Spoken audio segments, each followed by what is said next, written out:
عائشة start. السلام عليكم ورحمة الله وبركاته. Can I start now? Yeah, start.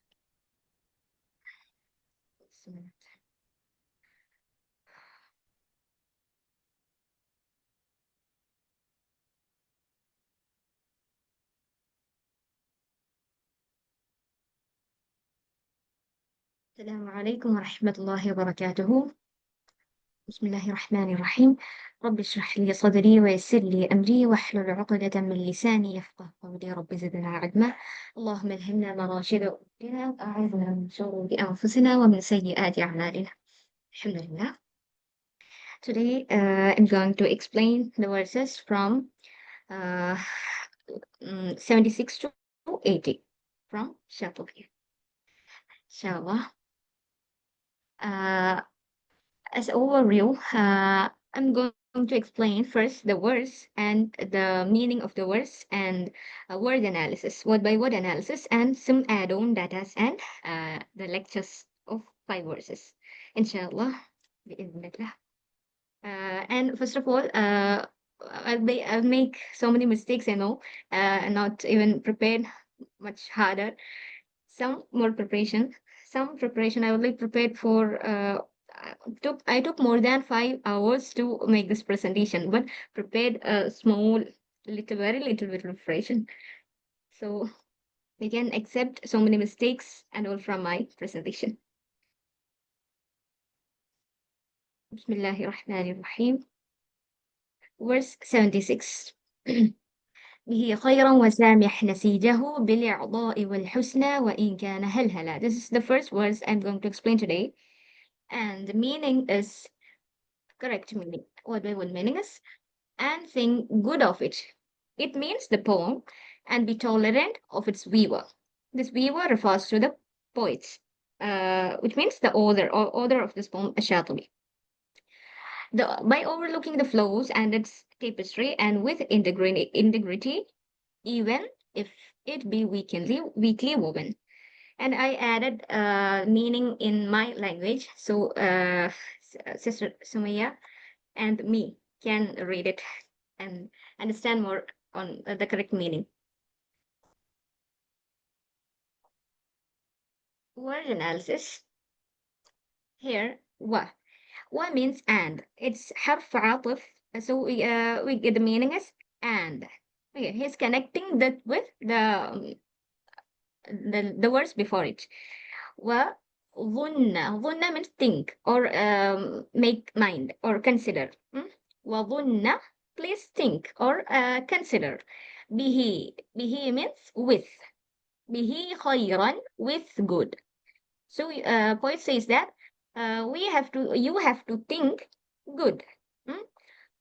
خيرا. And سامح means be tolerant. نسيجه. نسيج, the actual meaning of nasij is weaver. The person who weaves clothes. Okay.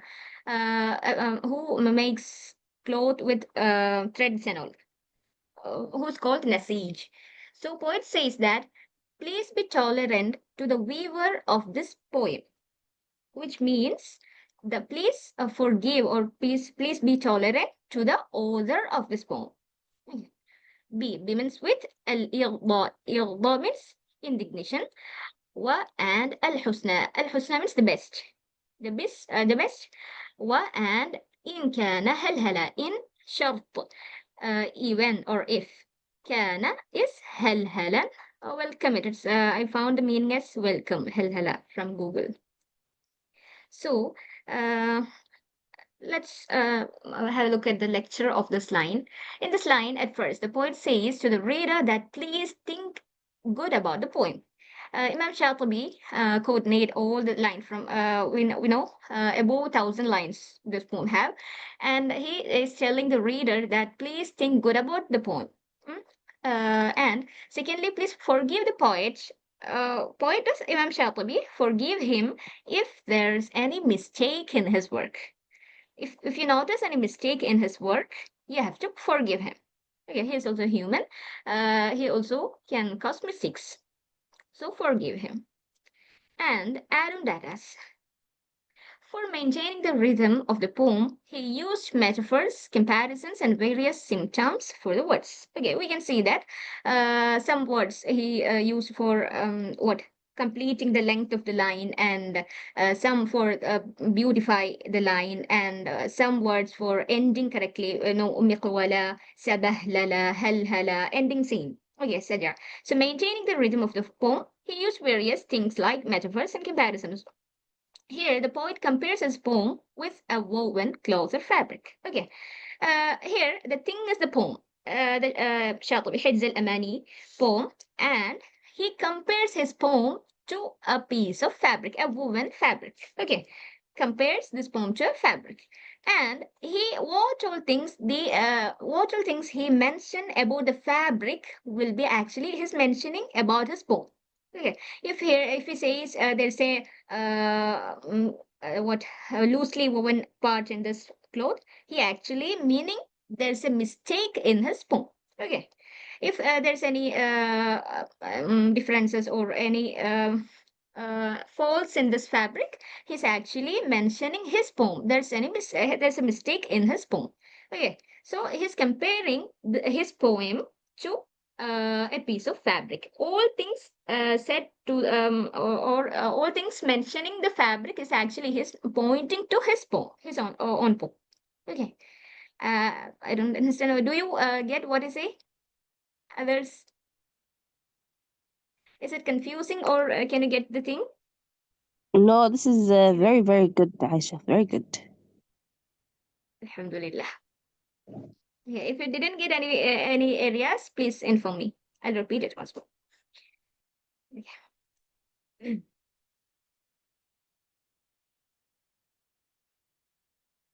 Okay.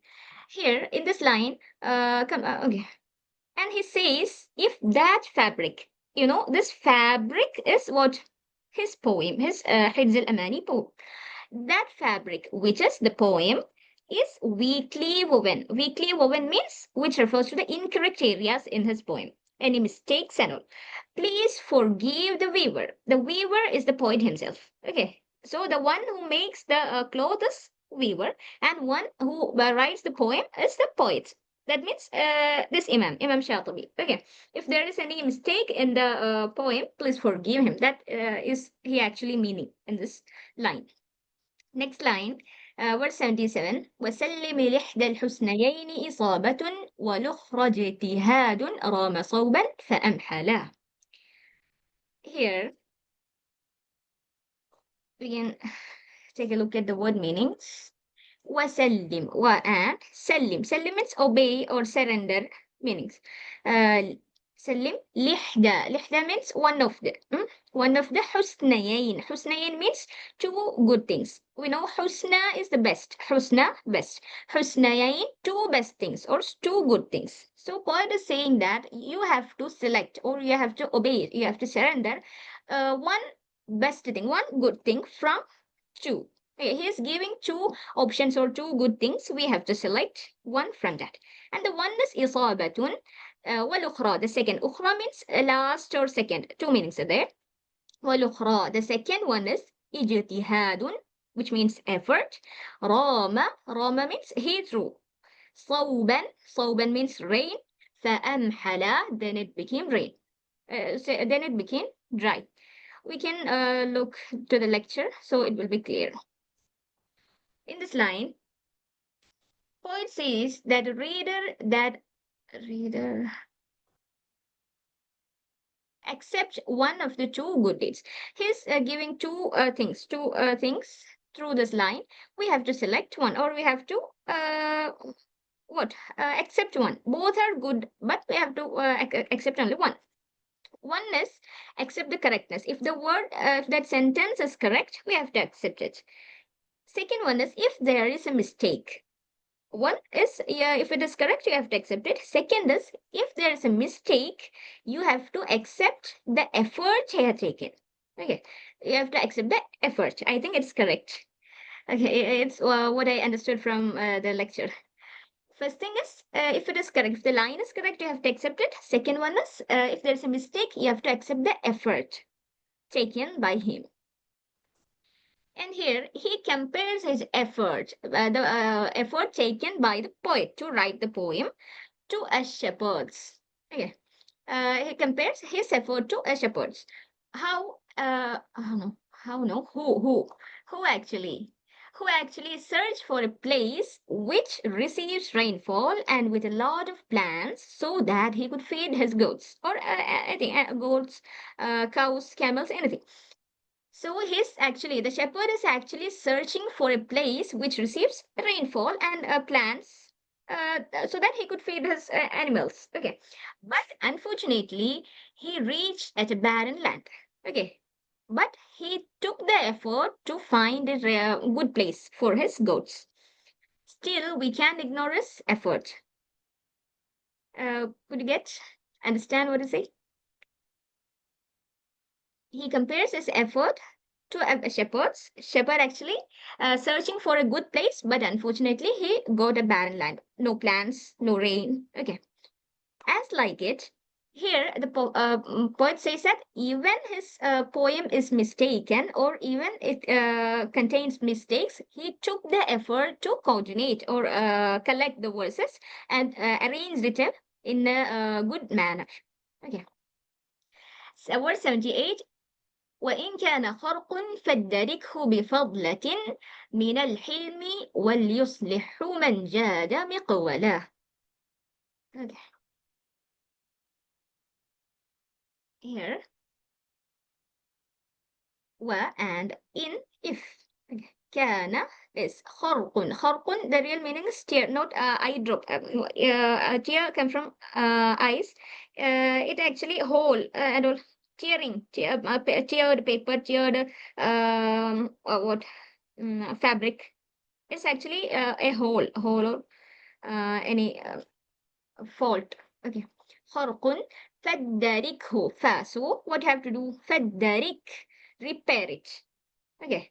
Who it repair it. If you find any mistakes, خرق, any tearings or any mistakes in that fabric, فدركه, you have to repair it بفضلة, with surplus. فضلة means extra or a surplus, more.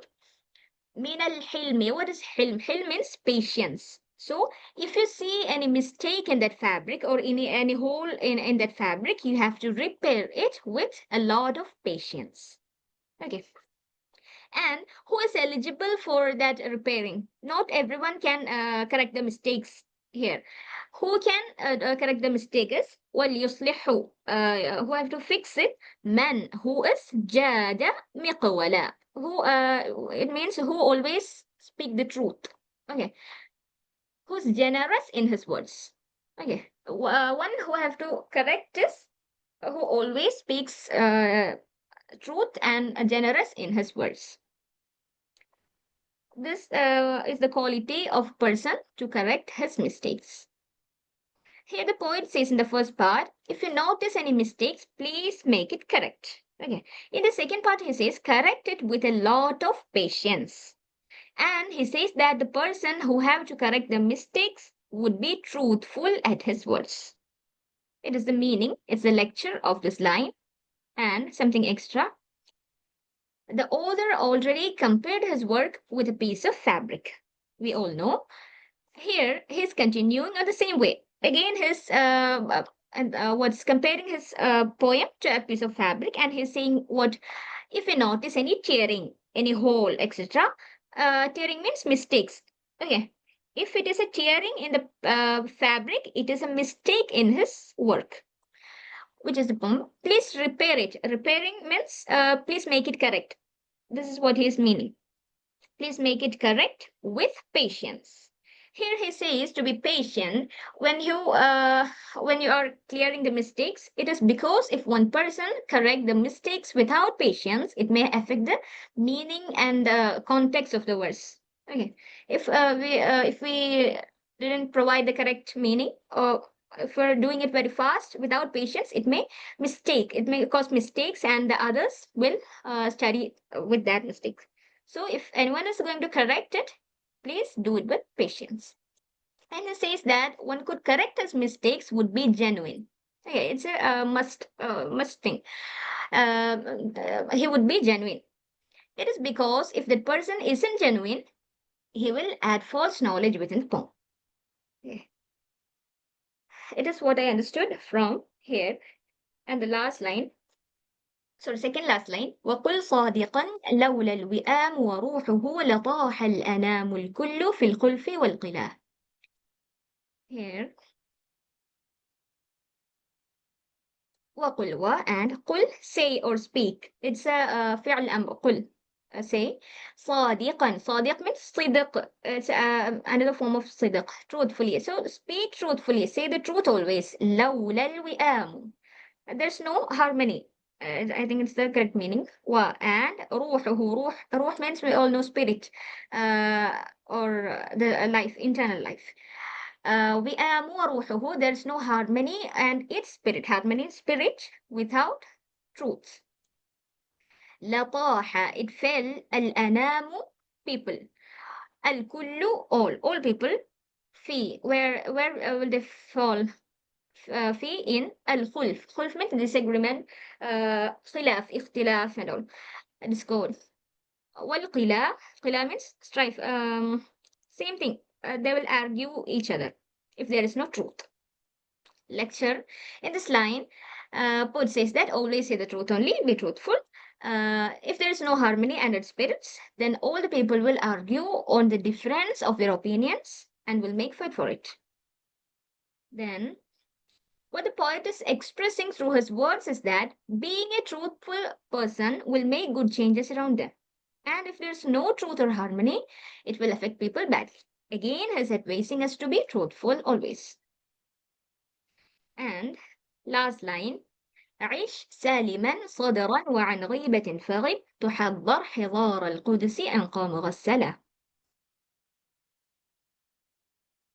What the word meaning? And عش means live. It's also what? فعل الأمر. عش, live سالما, pure. Salim means peace or pure. With peace or with pure heart. صدرا, صدرا, chest or heart. Here it means heart. Live with pure heart. وعن غيبة. غيبة means backbiting or telling what bad points about others. غيبة, backbiting. It is the correct meaning. فغيب, be absent there. Don't be there. If you see anyone is backbiting others, don't go there or stay away from there. تحضر, prepare or be ready. حضارة, presence. القدس, قدس means it actually meaning is heaven. قدس means heaven. أنقى, purer. مغسلة, washed, cleaned. Here in this line, poet says to live with a pure heart. Then some more things. This is what I prepared from this line. What is a pure heart in Islamic concept? Pure heart refers to a state of spiritual and moral cleanliness, free from negative qualities like lies, envy, and arrogance. I'm not going to read the entire line. You can read. So this is what pure heart means in Islamic concept. Then, what are the aspects of a pure heart in Islam? A pure heart in Islam, it will be free from envy and all, love and devotion to God, humility and submission, sincerity and truthfulness, focus on the hereafter, good behavior and character, rejection of worldly desires, spiritual awareness. Then, how to be the owner of a pure heart? We have to practice or we have to make these things in our life to be the owner of a pure heart. The being or making a pure heart is very important for us Muslims. So what are the things that we have to do is prayer, charity, and dhikr, remembrance of God, seeking forgiveness, istighfar and tawbah, avoiding sins, and developing a good character, seeking knowledge are some points to be to make a pure heart. Here's a dalil for that. يوم لا ينفع مال ولا بنون إلا من أتى الله بقلب سليم. That day means the day of the judgment. That day we will not help or will not find our mal or wealth or children for help. No one will help us there. Who will succeed there? And the day, the one who will find, who will succeed is إلا من أتى الله بقلب سليم. Who come Allah, who meet Allah with a pure heart. Okay. Surah Shu'ara, ayat 89 and 88, 88, 89.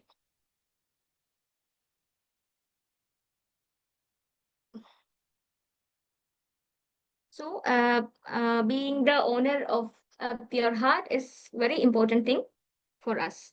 So, we all have to practice for that. Here the poet says, one quality of the person with pure heart is what they will stay away from backbiting. And one thing more, here the word Qudus, what's line? تحضر حضار القدس أنقى مغسلة. Here the word Qudus means what? Heaven. It refers to heaven. In short, people with pure heart will be rewarded with heaven. These are things what I've prepared. جزاكم الله خيرا.